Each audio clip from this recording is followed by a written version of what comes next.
जागराची कीर्तन सेवा आपण सर्व विसापूर ग्रामस्थ या कार्यक्रमाचे नियोजन करणारे सर्व कार्यकारी मंडळी असेल, आता वैयक्तिक कुणाचं नाव न घेता याच्यामध्ये प्रत्येकाचा सहभाग आहे आणि आपलं काम म्हणून प्रत्येक जण करतो आहे। त्यामुळे वैयक्तिक व्यक्तिगत कुणाचं नाव न घेता आपण सुंदर हे कार्यक्रमाचं नियोजन करत आहात। आज 7वा दिवस आणि उद्या काल्याचं कीर्तन आहे। सुंदर असे वक्ते आपल्या गावामध्ये येऊन गेले आणि पहिल्या दिवसापासून अगदी आजच्या दिवसापर्यंत आणि उद्या ज्यांचा काला आहे तेही सुंदर कीर्तन आहे। त्यामुळे उद्याही सर्वांनी उपस्थिती दाखवा आणि सुंदर असं हे नियोजन करत असताना आजचं हे कीर्तन माझ्या वाट्याला आलं। प्रथमतः मी सर्व विसापूर ग्रामस्थ आणि सर्व कार्यकारी मंडळी तुम्हा सर्वांचे मी शतशः आभार व्यक्त करते। खरं तर कीर्तनाच्या सुरुवातीला मला पहिला दिवस देण्यात आला होता, पुन्हा काही वर्षानंतर मला दुसरा तिसरा दिवस देण्यात आला, पुन्हा काही वर्षानंतर मला वाटतं मी 4-5व्या दिवसाची कीर्तन सेवा केली आणि आज जागराची कीर्तनाची सेवा माझ्या वाट्याला आली। मला असं वाटतंय भविष्यात काही दिवसांनी काल्याचं कीर्तन एकदा वाट्याला येईल आणि पुन्हा विसापूर म्हणून घरी जाऊन बसा, असं काही न व्हावं। असं एक एक दिवस पुढे यायला लागलाय। खूप आनंद वाटला, चला आज जागर काल्याची सेवा आपल्याला मिळते। त्यामुळे प्रथमतः तुमची मुलगी म्हणून, विसापूर गावची सुकन्या म्हणून आणि पुनश्च एकदा तुम्ही मला इथं बोलवलं।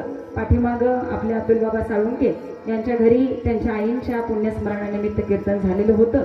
त्याच्यानंतर मी आज विसापूरला आले आणि आजच्या ह्या कीर्तनाला येण्याचा सुंदर असा योगायोग खरं तुमच्या सगळ्यांमुळे आला असं म्हणायला हरकत नाही। त्यामुळे तुम्हा सर्वांच्या चरणाचं दर्शन घेते। सुंदर अशा आपल्या कार्यक्रमाला साथ देण्याकरता सुंदर असं गायनाचार्य म्हणून पहिल्या दिवसापासून जे इथं उपस्थित आहेत गोपाळ महाराज माळी, जे शेगाववरून इथं आले, एकदा जोरदार टाळ्या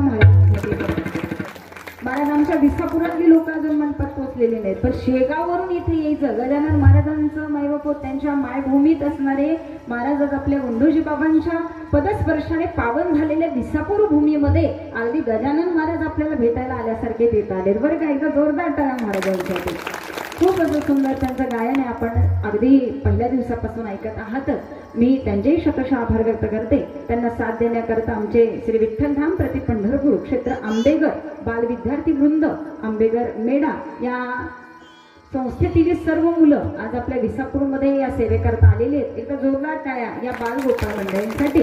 आणि महाराज अतिशय छोटी छोटी लहान वयामध्ये या संप्रदायामध्ये पाऊल टाकणारी ही मुलं आहेत आणि एवढ्या दिवस आपल्या गावात राहायचं। आपण पाहुण्याच्या गावात गेलो तर महाराज आपण एक रात्र ओलांडत नाही का, सकाळी गेलोय बिचारे संध्याकाळी माघारी गेलं पाहिजे, गाई आहे म्हैस आहे, आपण कारण काढतो पाहुण्यांकडून माघारी येतो। परंतु दुसऱ्यांच्या गावात 6-7 दिवस राहणं इतकं सोपं नाही। परंतु एवढी लहान मुलं शाळा करत शिकत आज आपल्या गावामध्ये येत आहेत आणि सुंदर अशी सेवा देत आहेत। मी त्यांची शतशः आभार व्यक्त करते। सुंदर अशी मृदंगाची साथ देण्याकरता मृदंग विशारद आमचे गणेश महाराज गुजर आपल्या भागाचं वैभव म्हणायला हरकत नाही आणि आपल्या हातगुणवरून येणारे गावावरती नितांत प्रेम आणि गावाचंही ज्यांच्यावर नितांत प्रेम असे सूर्यकांत महाराज लावण या दोघांचेही शतशः आभार व्यक्त करते। एकदा जोरदार टाळ्या या दोन्ही महाराजांसाठी बरं। आज फक्त टाळ्या वाजवा का, कारण उद्या काला ऐकायचंय, प्रसाद खायचंय आणि टाटा बाय बाय पुन्हा आपल्याला गाथा पारायणाची तयारी करायची, बरोबर ना। पुन्हा तो आनंद आहे। त्यामुळे आपण नशीबवान आहोत। आपल्या गावामध्ये फक्त 7 दिवस 8 दिवस कीर्तन नाही, जवळजवळ 14, 15, 16 दिवस आपल्याला कीर्तन ऐकायला मिळत असतात। त्यामुळे असं आनंद घ्या, आयुष्य एकदा आहे आणि एका आयुष्यामध्ये मला जेवढं काही परमार्थ करता येईल असं मी सांगत नाही, माझे साधू संत सांगून जातात। विठ्ठल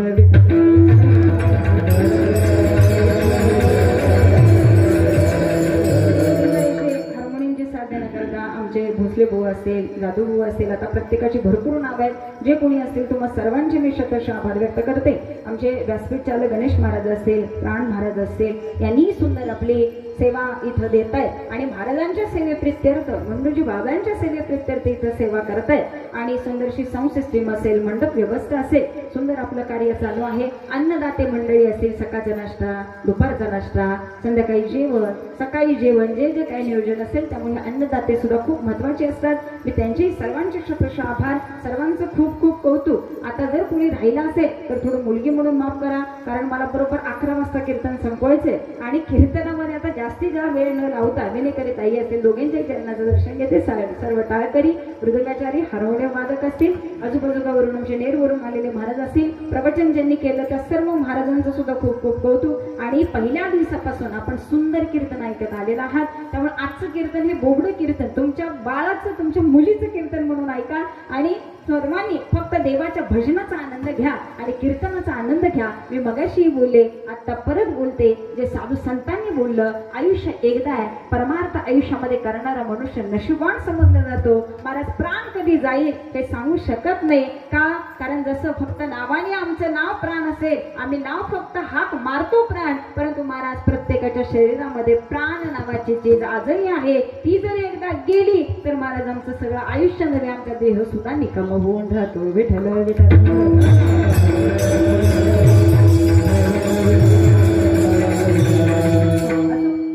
तुम्हा सर्वांच्या चरणाचं दर्शन घेते. प्रस्तुत प्राप्त कीर्तन रूपी सेवेकरता निवडलेला अभंग जगद्गुरु जगदमान्य देहू निवासी वैराग्याचे परममूर्ती, जगाला ज्ञान सांगून देणारे संत कसा असावा, जगाचा उद्धार करण्याकरता मायबाप आईच्या रूपामध्ये संतांनी अवतार घ्यावा, अशा जगद्गुरु तुकोबरायांचा 3 चरणाचा प्रसंगानुरूप मागणी पर प्रकरणातला सर्वांच्या पाठ्याचा आरती झाली. महाराज प्रसाद वैशाली आम्ही ज्यावेळी घालील लोटांगण करत असतो, शेवटाली आम्ही देवाला मागणं मागतो आणि मागणं मागत असताना हा अभंग सर्वांच्या मुखातनं येत असतो. महाराज आता किती जणांचा पाठ आहे हा भाग वेगळा आहे, पाठ असून त्याचा भावार्थ किती जणांना माहिती हा त्याच्यापेक्षा वेगळा आहे, ठीक आहे ना.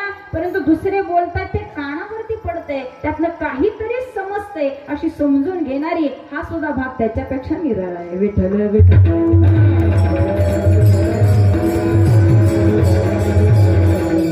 जगद्गुरु तुकोबरायांनी सुंदर मागणं या अभंगामध्ये मागितलेले महाराज, ठीक आहे ना. आजच्या प्रसंगानुरूप असलेला अभंग हा मागणी पर प्रकरणातला असावा असा आमच्या संप्रदायाचा नियम आहे. मागणं मी मागत नाहीये, मागणं माझे जगद्गुरु तुकोबराय मागतात. प्रश्न क्रमांक 1, महाराज मागणं कुणी मागावं, मागणं कोणाला मागावं, या 2 गोष्टींचा विचार तुम्हाला मला करावाच लागतो, ठीक आहे ना महाराज. म्हणून जगद्गुरु तुकोबरायांनी स्वतः करता मागणं मागितलं का जगाकरता मागणं मागितलं का संप्रदायाकरता मागितलं का महाराज समाजाने देवाला काय मागावं हे तुमच्या आमच्या करता मागितलं, याचा सुंदर भावार्थ आपल्याला अभंगामध्ये कळून येतो महाराज. म्हणून जगद्गुरु तुकोबराय सांगतात, देवा तुझ्या जवळ एकच मागणं आहे, आमची मागणी 10 असतात, तर 10तली 1 मागणी पूर्ण झाली तरी महाराज आम्ही देवाजवळ नाराज असतो. तुकोबराय सांगतात आमची 10 मागणी नाही, देवा एकच मागणं आहे. कोणतं मागणं आहे आणि ते तुला पूर्ण करावं लागेल बरं का देवा, ते मी सांगत नाही, जगद्गुरु तुकोबराय बोलतात महाराज, ठीक आहे ना. मागणे ते एक तुझ प्रती आहे, देशील तरी पाहे पांडुरंगा. देवा तुला द्यावं लागेल ना, बघ तू देशील ना, माझं एकच मागणं आहे. काय मागणं आहे महाराज, ठीक आहे ना.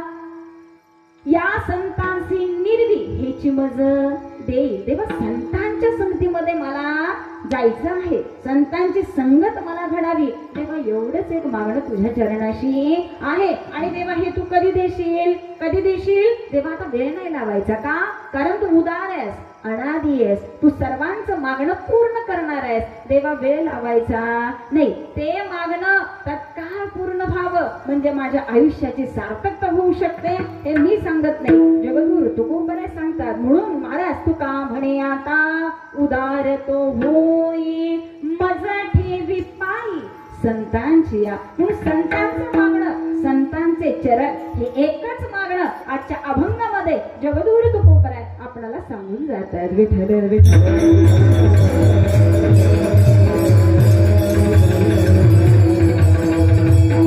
अभंग साधा सरळ सोपा अगदी छोटा, फक्त 3 चरणाचा, बरोबर 11 वाजता संपणारा अभंग आहे. 11 वाजले की मला खुणवायचं, आता बास करा, ठीक आहे ना, कारण उद्या काल्याला माघारी यायचंय आपल्याला.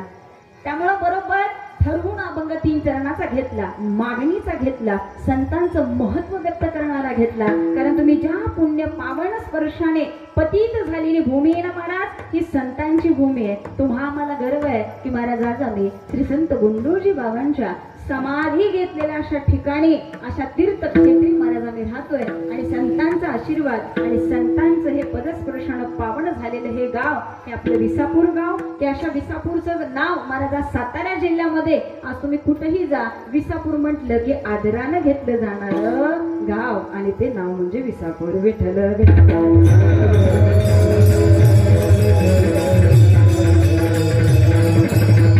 सुंदर अशी ज्ञानवंत मंडळी महाराज आपल्या गावामध्ये येऊन जावी, सुंदर भक्ती आपल्या गावाला मिळावे, सुंदर ज्ञान आपल्या गावामध्ये मिळावं. महाराज आपल्या गावाचं जेवढं कौतुक करेल ना तेवढं थोडं आहे. हे लाईव्ह कास्ट चालू आहे बरं का, हे कीर्तन पुन्हा युट्यूबला दिसणार आहे. म्हणजे तुम्ही म्हणाल फक्त कॅमेरा समोर आहे म्हणून गावाचं कौतुक करते का काय, परंतु नाही महाराज, ठीक आहे ना.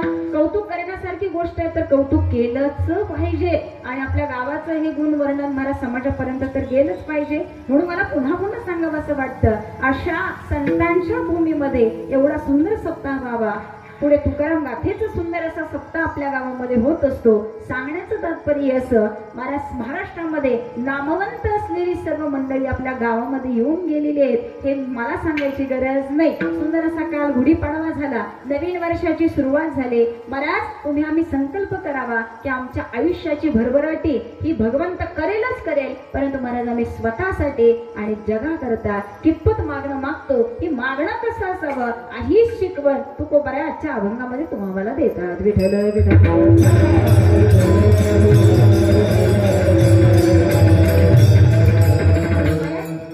सुंदर असं नामस्मरणामध्ये व्यतीत असलेलं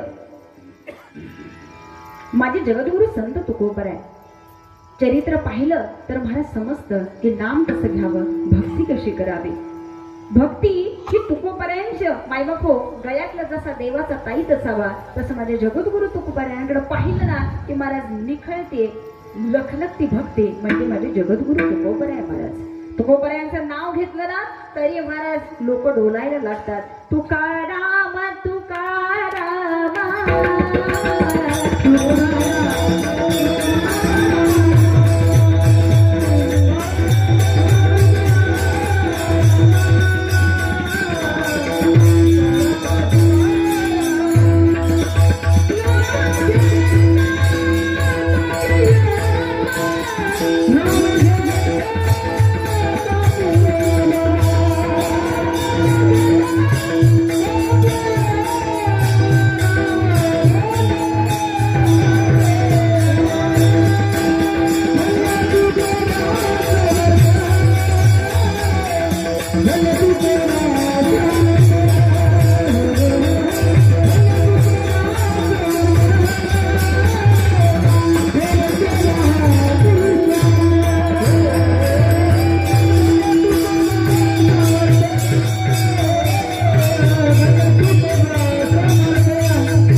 तुकोबरायांची महती काय सांगावी महाराज, ठीक आहे ना.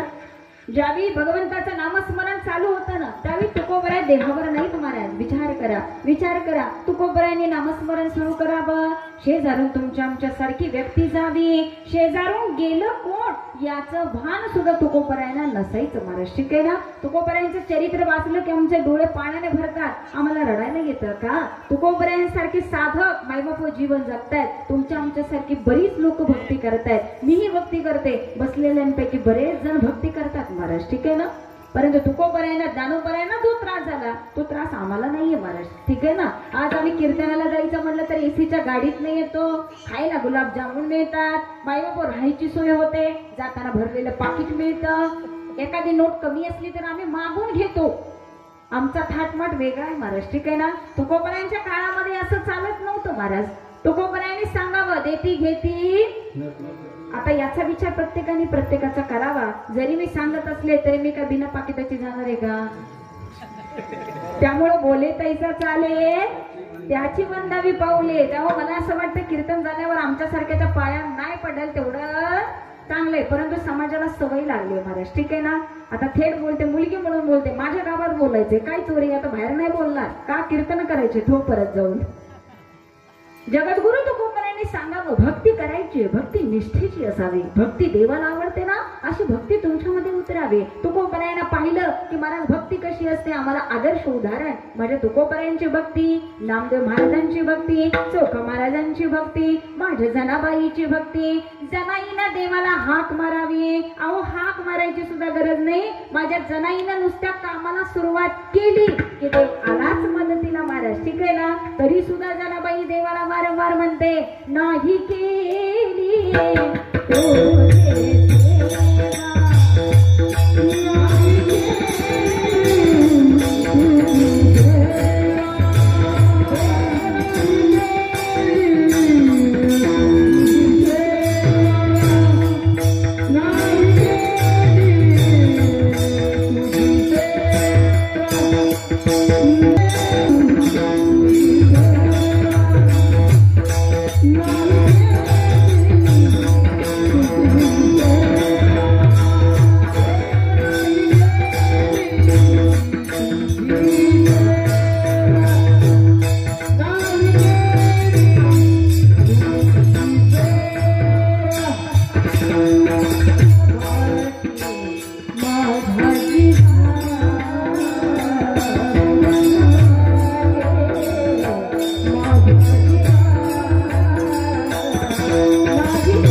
नामयाच्या घरी झाडू मारावा, नामदेवांच्या घरी पाणी भरावं, नामदेवांच्या घरी महाराज दळण दळावं आणि जेवण स्वयंपाक करावा. आता आपण स्त्री जाती आहोत महाराज. घरामधली कामं कोणाला दिसतात का हो?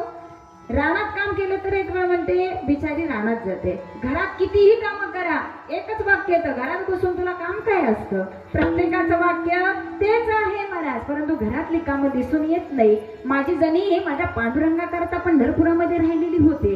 देवा तुझ्या दारामध्ये मला राहायचंय, मी नाही जाणार माघारी. बाबा मी नाही येणार, मी नाही येणार. महाराज नामदेवांच्या घरी जनाईची सेवा चालू झाली. परिणाम असा झाला घरामध्ये इतकी कामं वाढली, इतकी कामं वाढली महाराज पांडुरंगाच्या दर्शनाला जायला जनाईला वेळच मिळेना. परिणाम असा झाला पांडुरंग परमात्मा मंदिरातून साक्षात जनाईच्या दर्शनाकरता आणि जनाईच्या मदती करता घरी येऊ लागला. प्रत्येकाला माहिती आहे महाराज. आणि हे चरित्र बघत असताना डोळ्यातनं पाणी येतं का? कारण देव भक्ता करता काय काय करेल हे महाराज त्या भक्ताला आणि देवालाच माहिती आहे. भक्ताचा अधिकार काय असतो महाराज? भक्ताला देवाला काही मागावं लागतच नाही. न मागता देव सगळं काही देत असतो महाराज, ठीक आहे ना. असाच गोड प्रसंग संत जनाबाईंच्या जीवनामध्ये महाराज. दळायला लागलं की देव न सांगता येणार आणि जनीच्या जात्याला हात लावणार. महाराज काम करता करता जनाईचं स्वतःकडे दुर्लक्ष झालं. अहो एवढे सुंदर केस होते, परंतु त्या केसाला कधी तेल लावायला वेळ मिळाला नाही. ते केस कधी विंचारायला वेळ मिळाला नाही. आता साहजिक आहे, तुम्हाला माहिती आहे महाराज, जर ते केसांची जर व्यवस्थित निगा घेतली नाही तर केसामध्ये काय होतं महाराज? आता होत न होतं प्रत्येकाचं वेगवेगळं, परंतु पहिल्या केसामध्ये उवा व्हायच्या, ठीक आहे ना. जनाबाईची अशीच अवस्था झाली. जनाबाईचं कामामध्ये दुर्लक्ष असायचं कारण सेवा महत्वाची होती. जनाबाईच्या केसांमध्ये उवा झाल्या. परिणाम असा झाला की महाराज देवाने यावं, जनाईला समोर बसवावं आणि स्वतःच्या हातानं मायबाप जनाईच्या डोक्यातला ओवा काढाव्यात महाराज, ठीक आहे ना. दुसऱ्याच्या घरी जाऊन शेंगा फोडत बसायचे, शेंगदाणे बाजूला काढायचे हे काम नव्हतं महाराज. जनाईच्या केसात हात घालायचा होता आणि केसातल्या उवा काढून त्या नुसत्या अशा काढायच्या आणि जमिनीवर सोडायचं एवढंही नव्हतं महाराज. त्या काढून नखावर घ्यायच्या, त्या आता मारायचं कसं हे मला शिकवायला गरज नाही. त्या काढायचं आणि जनाबाईचं काम करायचं महाराज. हा अधिकार आहे भक्ताचा. देव आपल्या भक्ता करता काहीही करू शकतो, फक्त भक्ताचा अधिकार तो असला पाहिजे. जगद्गुरु तुकोबारायांच्या आयुष्यामधला हाच एक गोड प्रसंग. महाराज रात्रंदिवस तुम्ही भजन करता आहात, रात्रंदिवस भजन करता आहात, तुम्ही देवाला काहीतरी मागा ना. तुकोबारायांनी सांगितलं नाही महाराज 8 पिढ्या आमची भक्ती पांडुरंग परमार्थ प्रित्यर्थ माईबाप समर्पित आहे, परंतु आजपर्यंत कधीही कुणी देवाला काहीच मागितलं नाही. मी देवाला काय मागणार. तरीही महाराज देवाला सुद्धा आश्चर्य वाटलं. तुकोबारा इतकी भक्ती करतात, इतकं नामस्मरण करतात, परंतु आज तागायत मला त्यांनी काहीही मागितलेलं नाही. तुम्हाला आम्हाला सुद्धा कौतुक आहे महाराज, ठीक आहे ना. भरपूर कार्य करावं, सगळ्या कार्यक्रमात पुढं, परंतु त्या व्यक्तीची एवढी इच्छा नसते की माझं नाव माईकवर पुकारावं, ठीक आहे ना. काम करायला सगळीकडे पुढं, परंतु नाव न घ्यावं याच्यामध्ये महाराज त्यांचा काहीही उद्देश नसतो. आणि काही जण कामाला अगदी कणभर पुढं, परंतु नाव नाही घेतलं म्हणूनच वर्षभर उसत असतात. विठ्ठल विठ्ठल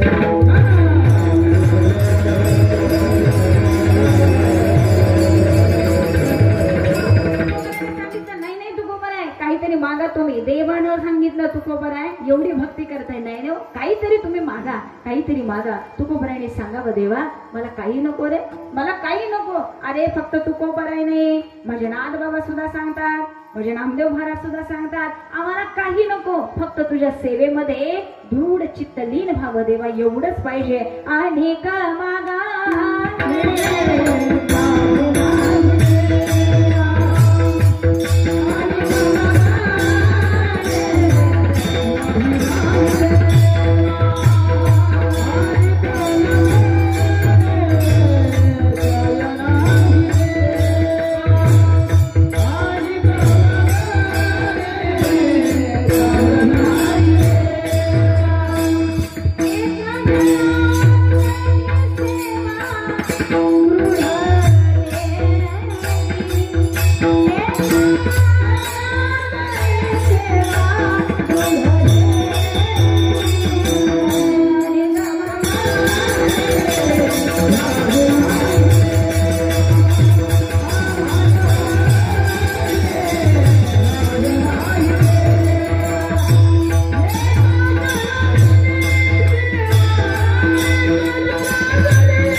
तुझ्याकडून. देवा मला काही म्हणजे काहीच नको तुझ्याकडून. देवाला प्रश्न पडला नाही तुकोबाराय काहीतरी मागून घ्या. अहो काहीतरी मागून घ्या. तुकोबाराय दर्शनाला गेले ना महाराज, तर देव त्यांच्या पुढे मान खाली घालून माईबाप बघत बसायचे. का?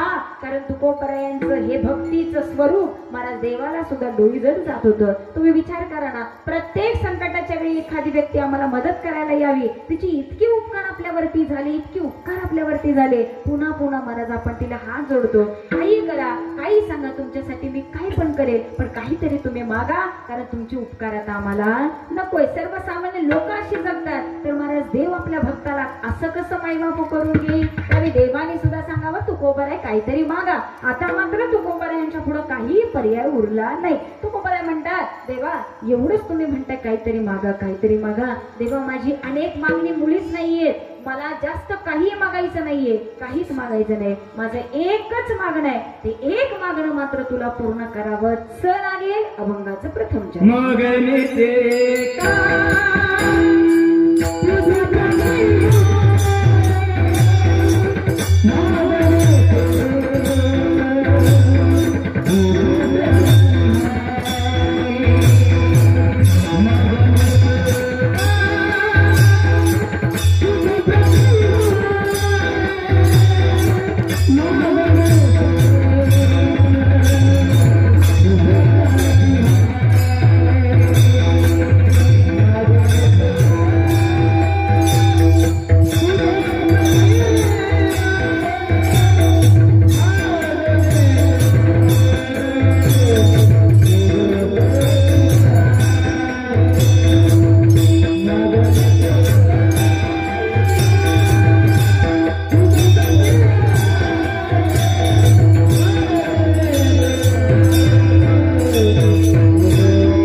जागं करावं लागतंय महाराज. ठीक आहे ना. प्रत्येकाला माहिती आहे आयुष्य थोडंच आहे, मंडपातनं बाहेर जातोय का नाही हेही माहिती नाही, पण तरी सुद्धा आम्ही इतक्या घमेंडीत राहतो आम्ही कधी जाणारच नाही महाराज. पण प्रत्येकाला घ्यायचंय. ठीक आहे ना. एकदा आम्हाला जायचंय पण जायच्या आधी काय करा, घे घे घे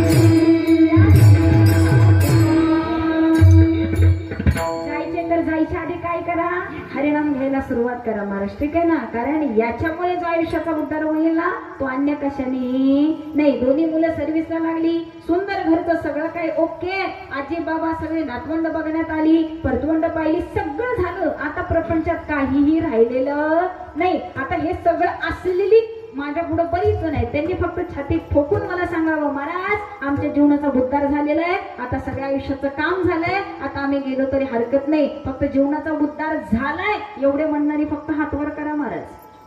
संसार करून किती जणांचा उद्धार झाला यांनी प्रत्येकाने विचार करावा. परंतु संसार करून परमार्थ करत असताना परमार्थाचा आनंद घेत महाराज ज्यावेळी या आयुष्यातील परमार्थाची इच्छा संपते ना, मायबापू परमार्थ ही गोष्ट अशी आहे, देव ही गोष्ट अशी आहे, देव ही अशी गोष्ट आहे, जेवढे तुम्ही नामस्मरणाला लागाल तेवढे तुम्ही खोल जा.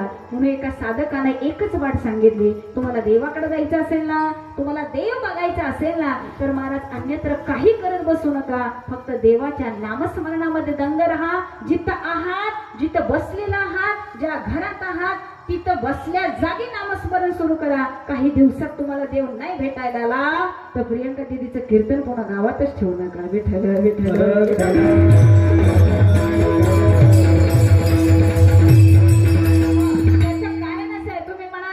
रात्री दिदीने सांगितलं नामस्मरणाला लागा, आता प्रपंच सगळा सोडला, भाकरी करायची सोडून दिली, पोरांना सांभाळायचं सोडून दिलं, नातवंडांना सांगितलं आई बाप्पांनी तुमचं तुम्ही बघा, आता फक्त मी भजन करणार, नामस्मरण करणार, बघू पांडुरंग मला भेटायला येतोय का.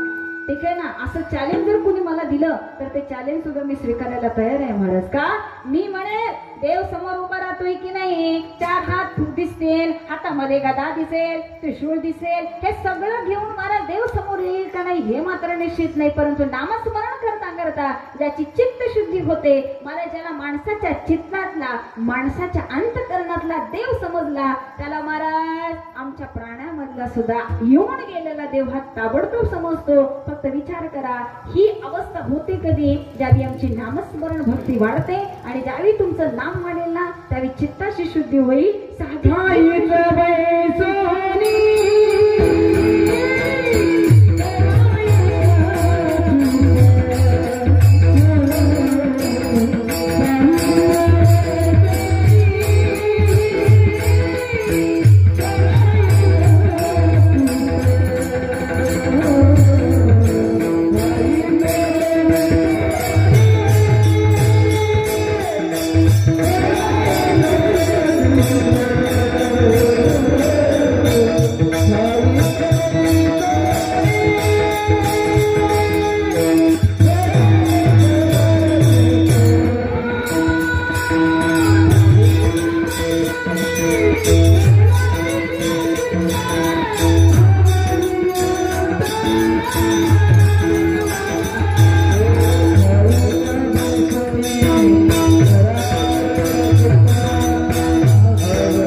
ठीक आहे ना महाराज. त्यामुळे जिथं आहात ना तिथं समाधानी राहा, शुद्ध चित्त ठेवून राहा. एक सुंदर काम केलं ना तर महाराज ते शुद्ध चित्तानं करा, त्याचा मीपणा अहंकार मनामध्ये ठेवू नका.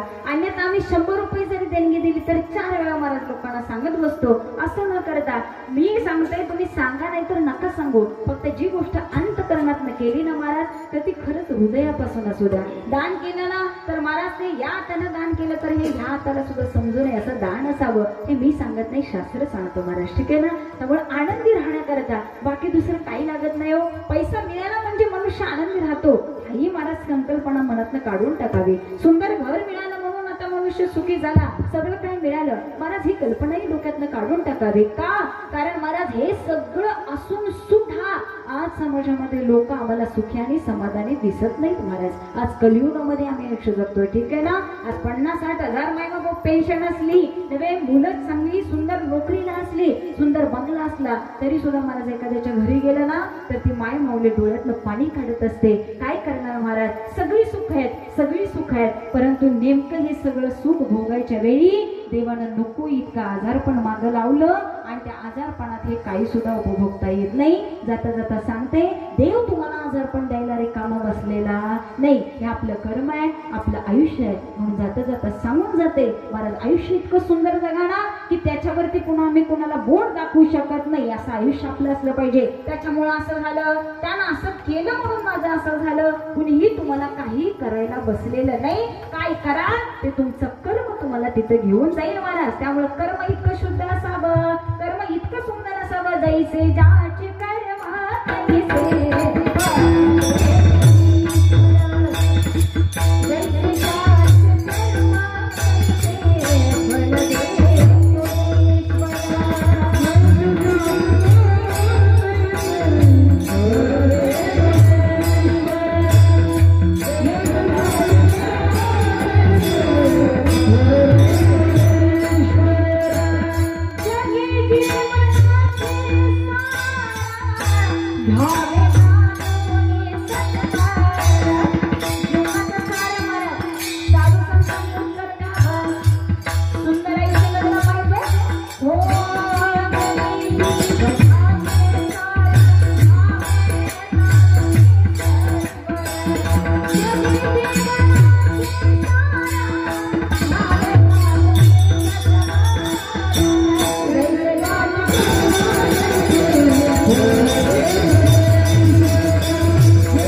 शेजारी नाही, आपल्या दुःखाला कारण मुलगा नाही, आपल्या दुःखाला कारण आपली लोक नाही, आपल्या दुःखाला कारण आपण स्वतः आहोत. याच्याकडे प्रत्येकाने लक्ष द्यावं. तुम्ही म्हणाल महाराज तुम्ही चुकीचं बोलताय, माझी काही चूक नसताना माझ्या पदरी हे दुःख का? याचं उत्तर तुम्हाला पाहिजे असेल ना, तर मला स्वतःमध्ये जरा डोकून बघण्याचा प्रयत्न करा. स्वतःमध्ये काय कमी आहे हे शोधण्याचा प्रयत्न करा आणि नामस्मरणाला चित्तशुद्धी करा. आणि या चित्तशुद्धामध्ये पुन्हा तुमच्यात कोणतेही विकार आले तर महाराज हे नामस्मरणाचा आमचा रिझल्ट आहे. आणि ज्यावेळी ही चित्तशुद्ध होताना त्यावेळी महाराज कोणताही विकार आम्हाला त्रास देत नाही. आणि ज्यावेळी साधन भक्ती वाढते त्यावेळी महाराज क्रोध, लोभ, अहंकार, मोह, मत्सर आमच्यापासून दूर गेलेच पाहिजेत महाराज. कारण हीच नामस्मरणाची साध्यता आहे. आणि जसं साधन हातात असेल तर महाराज आम्हाला जे साध्य करायचे त्या साध्यापर्यंत आपण पोहोचू शकतो. म्हणून देवाची प्राप्ती करायची असेल तर आमच्या हातात साधन असेल तर ते फक्त कलियुगातलं नामस्मरण श्रेष्ठ आहे. आणि या नामानं आम्ही महाराज आम्हाला जे साध्य करायचे त्या भगवंतापर्यंत पोहोचू शकतो. मी सांगत नाही, हे माझ्या पदरचं काहीच नाही, हे साधू संतांनी सांगितलं. म्हणून मला तुकोबरे सांगतात मी मागणं मागतो, एकच मागणं मागायचंय, ते मागणं तुम्हाला पूर्ण करावं लागेल. मी मगाशी एक बोलले, भक्ताला देवाला काहीही मागावं लागत नाही, देव त्याचं मागणं स्वतः पूर्ण करतो. एक सुंदर असा दृष्टांत देत असताना जगद्गुरु तुकोबराय आणि त्यांच्या पत्नी आवली माता साहेब एक पाहुणे घरी आले. तुकोबरायांच्या हातामध्ये पत्रिका देण्यात आली.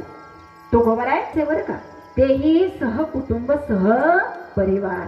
महाराज आवलीला इतका आनंद झाला, आता बऱ्याच दिवसानंतर आपल्या नवऱ्यासोबत आपल्याला कुठेतरी जायला मिळालं. अन्यथा नवरा आपला सारखा कायम विठ्ठल विठ्ठल विठ्ठल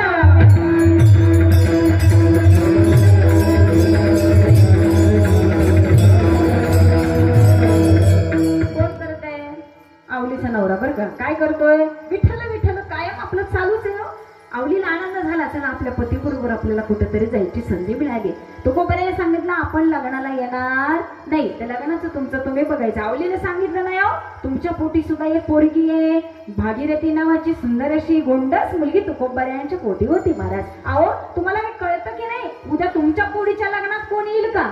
आपण दुसऱ्याच्या लग्नात गेलो तर मायबाप आपल्या लग्नात सुद्धा सगळी येतील. हे मला माहित नाही, आता समाजाचा नियम आहे, ठीक आहे ना. माझं काही नाही, गेलं तरी गेलं, नाही आलं तर नाही. कुठं तुम्ही माझ्या परत लग्नात येणार आहे? ठीक आहे ना. लग्नाला गेलो आपण, दुसऱ्याच्या घरी गेलो तर महाराज आपल्याकडे सगळे येतात असा नियम आहे. बायकोला सांगावं नाही, नाही लग्नाला जावंच लागेल. सुंदर भागीरथी आहे, भागीरथीचं पुन्हा लग्न आहे, मग ही पाहुणी मंडळी आपल्याकडे कसं येतील महाराज? ठीक आहे ना.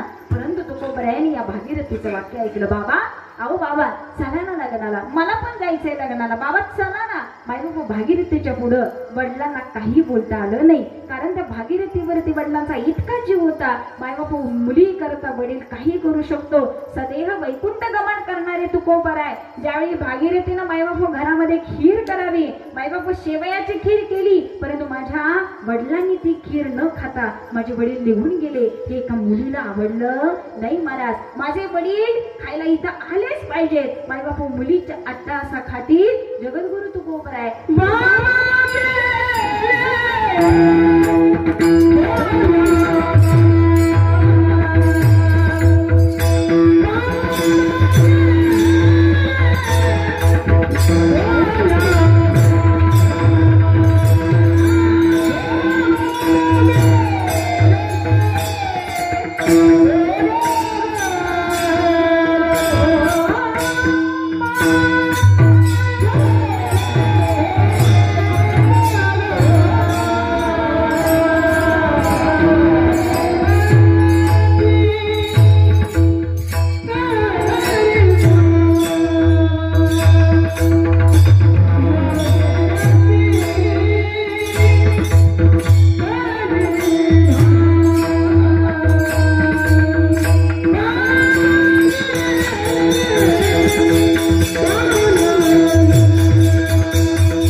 कधी येते धावा. बाबा कुठे गेले महाराज? मुलगी विचारते बाबा कुठे गेले? नाही, त्यांना यावंच लागेल महाराज. भागीरथीची हाक ऐकावे आणि जगद्गुरु तुकोबराय वैकुंठाला गेलेले फक्त मुली करता पुन्हा खाली आलेले आहेत महाराज. ठीक आहे ना? हा अधिकार आहे आपल्या मुलीचा. एक बाप आपल्या मुली करता काय करू शकतो, एक वडील आपल्या मुली करता काय करू शकतो महाराज. अन्यथा आमच्या आजच्या मुली आज महाराज मनाने कोणताही निर्णय घेतात. ठीक आहे ना? आणि ज्यावेळी या मुलींना पोलीस स्टेशनला बोलवलं जातं ना, त्यावेळी हीच मुलगी त्या 4 पोलिसांच्या समोर आणि स्टेशनला सांगत असते, माझ्या आई वडिलांपासून मला धोका आहे आणि हे आम्ही आमच्या मर्जीने केले. ठीक आहे ना महाराज? हे आजकालच्या पोरी आहेत. ज्या मुलींना आमचा वडील कळाले नाही, ज्या मुलींना आमची आई कळत नाही महाराज, ठीक आहे ना, ती समाजासमोर अशीच बोलणार. अशा मुलींना काय म्हणावं हे तुमचं तुम्ही ठरवा महाराज. निर्णय चुकीचे होतात, निर्णय चुकले जातात, ते सुद्धा वडील मायबाप एक्सेप्ट करतात. तरी सुद्धा आपल्या मुलीवरती प्रेम करणारा हाच वडील आणि हाच बाप महाराज समाजामध्ये आम्हाला बघायला मिळतो महाराज. का? मुलगी चुकली ना, परत तिला आपलंसं करू, पुन्हा तिला समजावून सांगू, पण मुलगीचं आयुष्य चांगलंच असलं पाहिजे. मायबाप हे अंतकरणाची तळमळ आई वडिलाची असते, परंतु ही मुलगी ज्यावेळी समाजात सांगते की आई वडिलापासून धोका आहे, तिथं माझ्या जगद्गुरु तुकोबरायांची मुलीला समोर आणावं आणि आमच्यासारख्या मुली समाजात आणाव्यात महाराज. त्यावेळी आम्हाला बघावं लागतं की या मुली करता तुकोबराय माघारी येतात. अरे मुलीच्या घरामध्ये त्या कारणास्तव दूध नाहीये, तर तुकोबरायांनी शेजारी जावं आणि महाराज मंदिराच्या समोर असलेल्या नंदीच्या कानामध्ये 2 शब्द बोलावे आणि महाराज त्या नंदीपासून दूध काढून आपल्या मुलीला आणून द्यावं. हा अधिकार आहे महाराज एका मुलीचा आणि वडिलांचा. विठ्ठल विठ्ठल.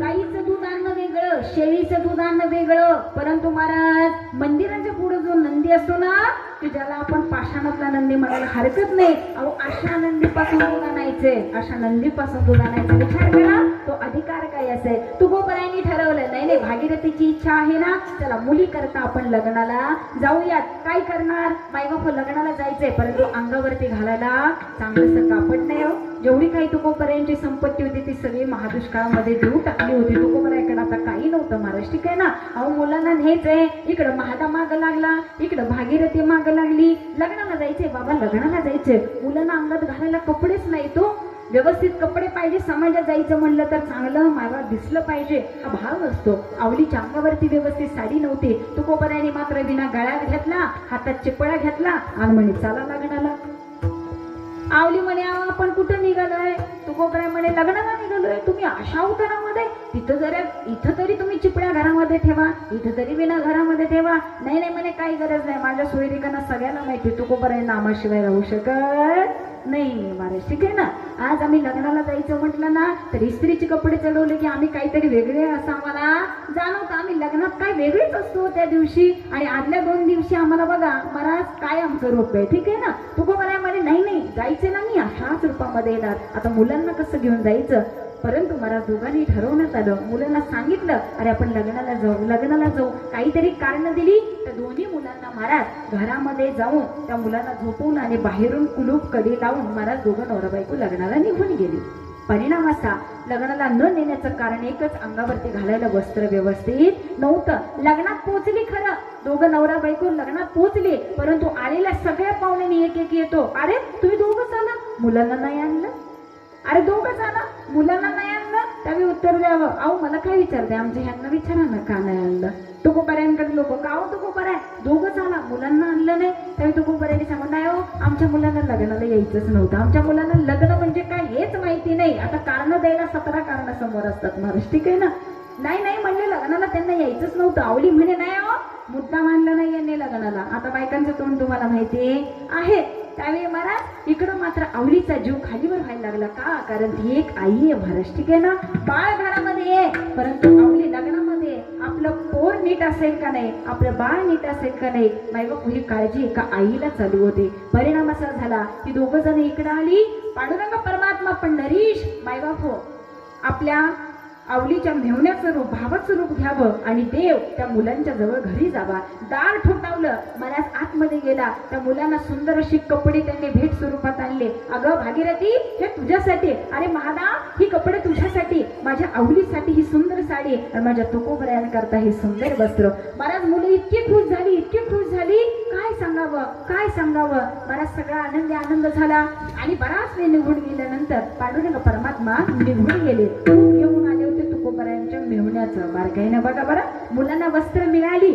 मायबापो, या आवलीचा भाव निघून गेला. लग्न वेळेवर लागलं. दोघं मंडळी घरी आली. येऊन बघतायत तर काय, घरामध्ये लखलखीत प्रकाश बाहेरूनच यांना दिसला. तुकोबराय म्हणे, नक्की आपण आपल्याच घरात आलोय ना. आवली म्हणे, अहो घर तर आपलंच आहे, पण एवढं उजेड आपल्या घरामध्ये नाही.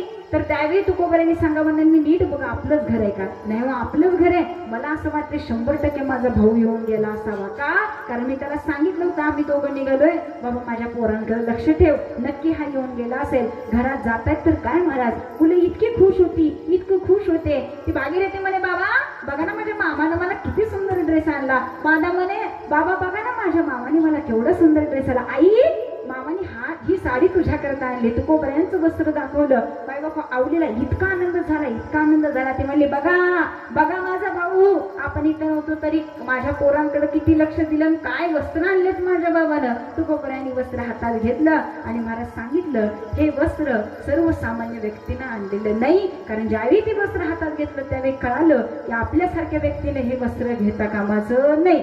नक्कीच हे वस्त्र कोणीतरी घेऊन आलेलं आहे. त्यावेळी महाराज त्या मुलांना विचारलं, नक्की घरामध्ये कोण आलं होतं. मुलांनी सांगितलं, असं असं रूप होतं, मामासारखा दिसणारी व्यक्ती होती, असं असं वस्त्र होतं. तुकोबरायांनी ओळखलं की महाराज हा कोणी आपला मेहुणा नव्हता, साक्षात पांडुरंग परमात्मा आपली लाज राखण्याकरता आपल्या घरामध्ये येऊन गेलेला होता. माय बाबा, अधिकार आहे भक्ताचा. विठ्ठल विठ्ठल विठ्ठल.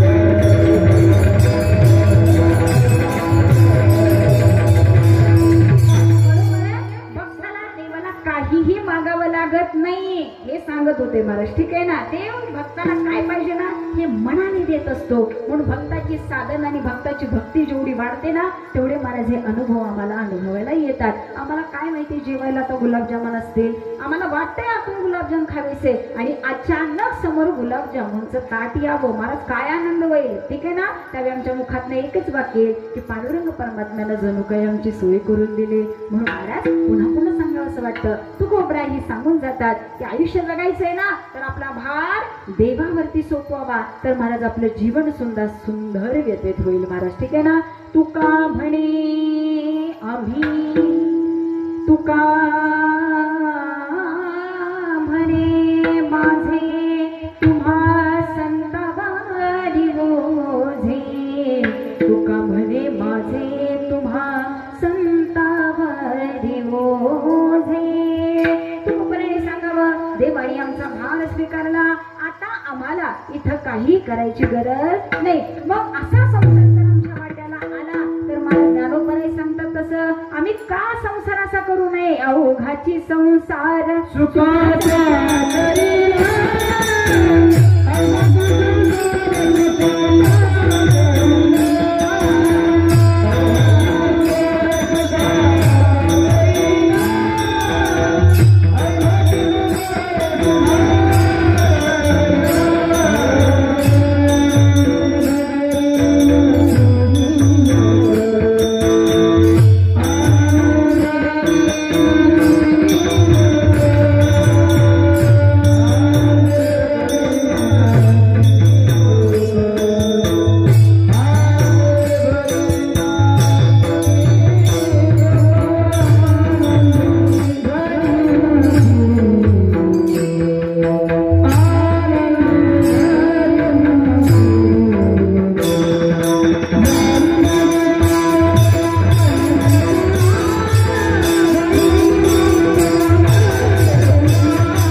मायबाप एवढं सुंदर आयुष्य जगायचं असेल ना तर आम्हाला सुंदर अशा संगतीची गरज आहे, ठीक आहे ना. आणि हा आनंद प्राप्त करायचा असेल तर हा आनंद आम्हाला फक्त साधू संतांच्या संगतीत मिळू शकतो. आणि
असं वाटतं चांगलं चालत राहावं, परंतु काळजी करू नका, बरोबर आकाराला शार्प बंद. कारण सुंदर असा परत भजनाचा कार्यक्रम आहे अंधेरीवरून आपल्या विसापूरच्या मुली आहेत. सुंदर असं त्यांचं अर्धा एक तास भजन होणार आहे. त्यामुळे ज्यांना थांबता येईल त्यांनी नक्की थांबा. आपल्या पोरांचं कौतुक आपण केलं पाहिजे ना महाराज, त्यामुळे त्यांच्याकरता थांबा ज्याला शक्य असेल त्याला.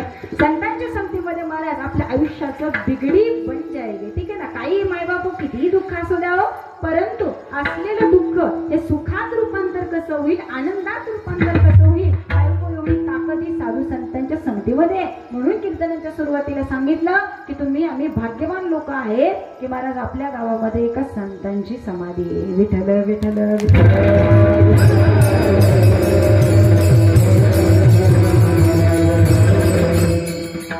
म्हणून साधू संतांची संगती आम्हाला मिळावी. ही संगती महाराज आम्हाला काय करेल, आम्हाला भगवंतापर्यंत पोहोचवेल, आमच्या आयुष्याचा उद्धार करेल, जीवनामध्ये आनंद प्राप्त करेल. सच्ची सुखानंद सुखाची प्राप्ती करायची असेल तर महाराज हे संतच आम्हाला मार्ग दाखवून देतील. म्हणून महाराज तुका म्हणे मजा देई संत संग तुझे नामी रंग भरून. महाराज अजून काय काय सांगावं, नामदेवानी सुद्धा संतांची संगती मागावी. जरी नामदेव महाराज देवाचे परमप्रिय होते तरी सुद्धा महाराज संतांची गुरूंची संगती मिळाल्याशिवाय माझ्या नामदेव महाराजांना सुद्धा श्रेष्ठत्व प्राप्त झालं नाही. कारण सगळ्यात कच्चं मडकं कुणाचं हे ठरवण्यात आलं त्यावेळी माझ्या नामदेव महाराजांचं नाव समोर आलं. परंतु हे कच्चं मडकं पक्क करण्याकरता कुणाची गरज आहे, एका गुरुची गरज आहे, एका साधूची गरज आहे महाराज, ठीक आहे ना. म्हणून नामदेव महाराजांनी सुद्धा गुरुचा शोध घ्यावा आणि तिथून पुढे महाराज नामदेवांचा प्रवास चालू व्हावा. सांगण्याचं तात्पर्य असं, शेवट साध्य हे एका गुरुमुळं, संतांमुळं आणि सद्गुरूमुळं होत असतं. म्हणून जगद्गुरु तुकोबर आहे आजच्या अभंगाच्या द्वितीय चरणामध्ये सांगून जातात.